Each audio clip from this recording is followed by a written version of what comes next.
Chapter number 3 में motion and collisions, all दो chapter के नाम मुख्तलिफ हैं लेकिन वो मैंने एक पूरे का पूरा मर्ज करके लिखा हुआ है। जैसे आपके पास यहाँ पर ये देखो, इसमें आपका क्या ट्रांसलेटरी मोशन है। मैंने इसमें पूरे का पूरा डाल दिया हुआ है कि इसमें कोलिजन्स भी हैं, आपके पास मोशन है, वन डायमेंशनल है, टू डायमेंशनल है, मोमेंटम, सारी चीज़ें डाल के ये सारे का सारा उसमें से आया है। इसमें इंपॉर्टेंट शॉर्ट क्वेश्चन आपके कौन कौन से बनते हैं?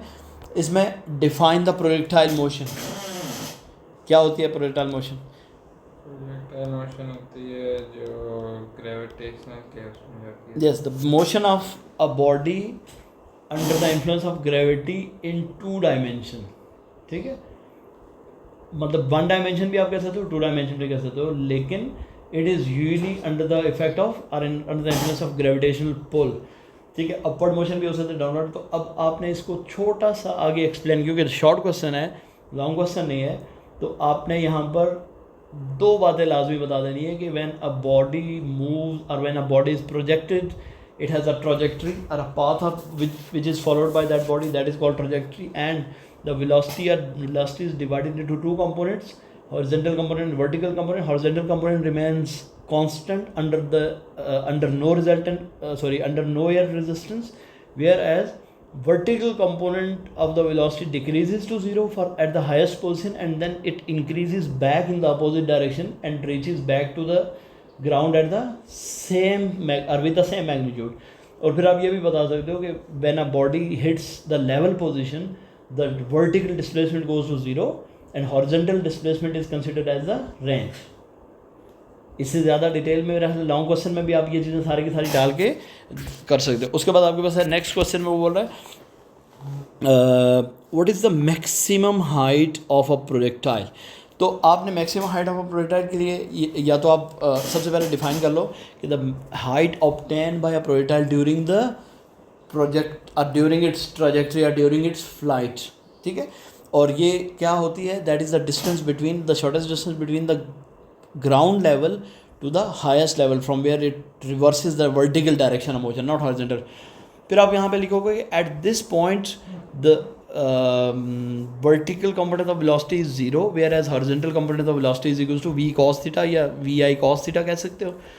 फिर आप इक्वेशन बना दोगे कि आपके पास हाईएस्ट पॉइंट पे इक्वेशन ऑफ क्या कहते हैं, हाइट की इक्वेशन आपको याद होगी। क्या इक्वेशन है?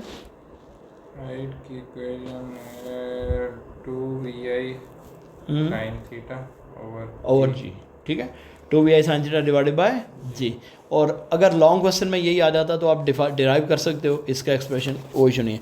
फिर आपको बोल रहा है कि what is the time of flight for a projectile. तो बेटा time of flight of projectile क्या होता है? The total time taken for a projectile during its flight. तो basically it is the twice of the time taken to reach the maximum height. जितना time body आपका projectile maximum height पे जाने के लिए लेता है, उतना ही टाइम वापस आने के लिए भी लेता है under no air resistance. That is why that is equals to 2 times the time of flight. और इसका फार्मूला क्या है, याद करना आपने? vi square sin square theta over 2। ठीक है, ये चीज़ें सारी की सारी याद होनी चाहिए। What is the range of a projectile. तो रेंज ऑफ अ प्रोजेक्टाइल के लिए मैंने आपको बताया कि आप अगर शॉर्ट क्वेश्चन के लिए उसको लिखेंगे तो range is that displacement, horizontal displacement covered by the projectile during its flight, और along the horizontal component or along the x-axis or along the ground the velocity remains unchanged। ठीक है, जो कि आप क्या लिख दोगे? That is equal to vi cos theta, and the total range is calculated by multiplication of total time of flight and the velocity x component of the velocity या horizontal component of the velocity। फिर आप formula लिख दोगे, range का formula आपके पास क्या है? 2vi sin 2 theta over 2। Yes, over G, not 2g। ठीक है, 2vi sine of 2 theta divided by G. तो फार्मूले सारे याद करके जाने। देखो फार्मूले, ये जो अभी कैलकुलेशन शुरू है, इससे पहले वाले में कोई इतनी कैलकुलेशन नहीं थी, इसके बाद जितने टॉपिक्स हैं उन सब में परफेक्ट कैलकुलेशंस हैं, और फार्मूला जब तक याद नहीं हो आप नहीं कर पाओगे। तो अगर आपको फार्मूला याद है तो आप बहुत अच्छे से इसका ये लॉन्ग के लिए भी इसे प्रिपेयर कर सकते हो। फिर differentiate between the elastic and inelastic collisions. तो क्या होते हैं sir elastic and inelastic collisions? The elastic collisions are those collisions in which momentum and kinetic energy both are conserved. Kinetic energy लिखना है, total energy नहीं लिखना.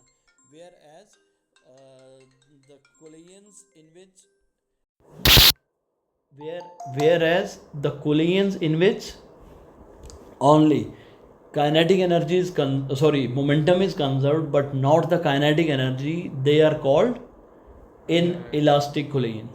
ठीक है. फिर आप ये भी लिख दोगे कि during inelastic collisions the total energy is lost. ठीक है. Kinetic energy is lost, not the total energy. ये बातें सारी की सारी बिल्कुल विजिलेंटली लिखनी है ताकि कोई इशू नहीं आए.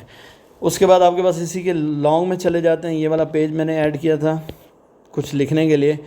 अब इसमें जो लॉन्ग क्वेश्चंस आपके हैं they are expected to be derive an expression for the height, time of flight and range of the projectile. अभी ऊपर मैंने बात की कि इन सब की डेरिवेशन आपने लाजमी करके जानी है.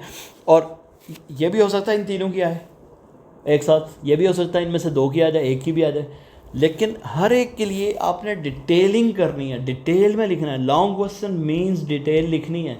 और लॉन्ग क्वेश्चन की ट्रिक ये है कि लॉन्ग क्वेश्चन में आप जो भी एक्सप्रेशन लिखने जाओगे उस एक्सप्रेशंस की वैल्यूज़ लाजमी लिखनी है. यानी कि मैं यहाँ पे वी आई मेरे पास ये है, वी आई कॉस थीटा ये है, टी जो है वो ये है, T F time of flight है, वी और हाईएस्ट पॉइंट पे ये वेलोसिटी ज़ीरो होगी, vertical component of the velocity horizontal जितनी स्टार्टिंग में थी वही होगी, इट विल रिमेन कांस्टेंट वगैरह वगैरह वगैरह. फिर आप जब रेंज में जाओगे तो आपको पता है half angle to to double angle formula है आपके पास, two sine of theta plus sine theta cos theta. ठीक है. तो उसको आपने two sine theta cos theta आएगा जब आप टाइम और उसको वापस में एडजस्ट करोगे तो वो मिलकर क्या हो जाएगा आपके पास साइन ऑफ टू थीटा. फिर आपने ये भी बताना है कि मैक्सिमम रेंज कितने एंगल पे होती है, आप एंगल को कितना वेरी करो तो रेंज में क्या डिफरेंस आता है. ये सब चीज़ें आपने याद रखी. इसी तरह हाइट में और टाइम ऑफ फ्लाइट की भी एक्सप्रेशंस मैंने आपको बता दिए. फिर नेक्स्ट क्वेश्चन है differentiate between the elastic and inelastic collisions in detail. ऊपर मैं सारी चीज़ें एक्सप्लेन कर चुका हूँ, उन्हीं को थोड़ा सा ब्रॉड बैंड में लेके जाना है with padding and with all the expression. देखो लॉन्ग क्वेश्चन और शॉर्ट क्वेश्चन में क्या फ़र्क है, एक 3 नंबर का एक 6 नंबर का है ना. 3 मार्क्स के लिए आपने 3 पॉइंट्स लिखने हैं ब्रीफली. एक्चुअल तो आप वही कॉन्सेप्ट लिखोगे ना जो आपको आता है, लेकिन उसको ब्रीफली लिखना है. उसी कॉन्सेप्ट को एक्सप्लेन करके लिखना है आपने लॉन्ग क्वेश्चन में. बात समझ आ रही है. तो लॉन्ग क्वेश्चन कोई आसमान से नहीं टपकता कि सर लॉन्ग क्वेश्चन के लिए मुझे अलग से फिजिक्स चाहिए, शॉर्ट क्वेश्चन के लिए मुझे अलग से फिजिक्स चाहिए. ये आपकी एक स्टेट ऑफ माइंड है जिसमें आप लॉन्ग क्वेश्चन अटेम्प्ट कर, जब आप शॉर्ट क्वेश्चन कर रहे हो तो आप हर चीज़ को ब्रीफली सोच रहे हो. तो इसलिए सेक्शंस अलग अलग है ना. शॉर्ट क्वेश्चन का सेक्शन अलग है कि बच्चा सिर्फ थोड़ा थोड़ा सोचे. लॉन्ग क्वेश्चन में जैसे ही स्विच करोगे तो बेटा लॉन्ग क्वेश्चन को लॉन्ग क्वेश्चन की तरह सोचना है. आपके पास वो सारी डिटेल्स आपने वहाँ पे डालनी है. डायग्राम्स का अलग से मार्क आपको मिलेगा. डायग्राम जहाँ रिक्वायर्ड होगी आपने लाजमी बनानी है. ये प्रोजेक्टाइल मोशन की जितनी भी डायग्राम अच्छी सी बनानी है अपनी, मतलब ट्रेडिशनल डायग्राम नहीं बनानी जैसे तुम बहुत प्यारी सी ड्राइंग करते होते हो ना, वैसी नहीं करनी, थोड़ी उससे अच्छी करनी है. और मल्टीप्लाई को प्लस को मल्टीप्लिकेशन में नहीं लिखना, याद रखनी है ये बातें सारी की सारी मेरी. अच्छा, उसके बाद है एक्सप्लेन द इलास्टिक. ये हो गया सारे का सारा. तो ये बेसिकली हमारे पास क्या था, चैप्टर नंबर 3 पे थे.